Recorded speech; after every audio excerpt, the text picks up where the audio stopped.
مدينة مكة مدينة زيارة.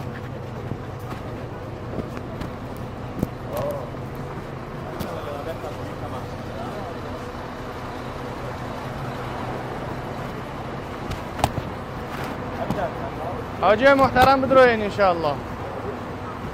آیسته آیسته بدروین. داخل شین داخل شین.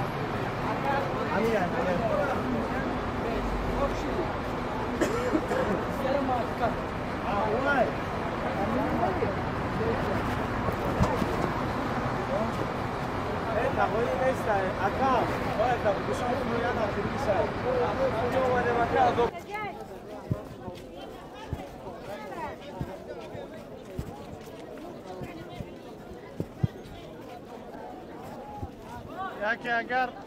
قدمت که گم شده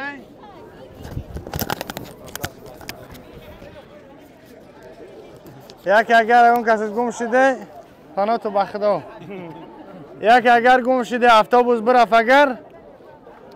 همینجا لبای تاکسی از سوژه حرم بگن و جای حرم بسیاری بعد حرم خانه رفته گم اگین راه رو هم میدونین یا که پیش نمی بکو پی که میبینین مرحبا بکن فی جبل الرحمن ایستگی در پیش نمیجا طرف دست راستش نواز ما روبروی سعیم طرف دست راستش بیستین بانر نیوس طرف دست رو پر بیستین ایمی طرف خلاص که بیا که اگر کدومت کی تستر فرو مدین کدوم که ما بودو گم شدین در نمیجا بیاین التماس بیستین با بگیرین بریم تو در بالا همون سنگ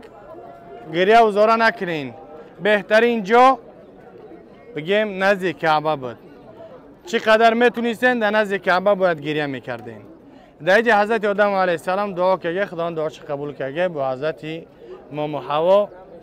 با خوردگیان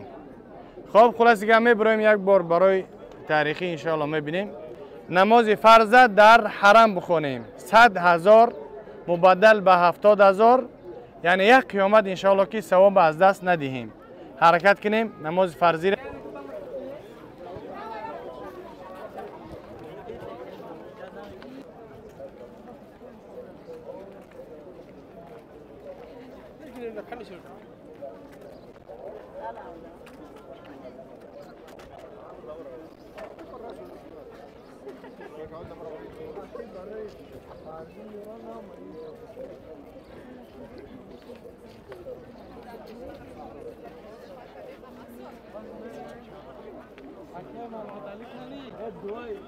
أكمل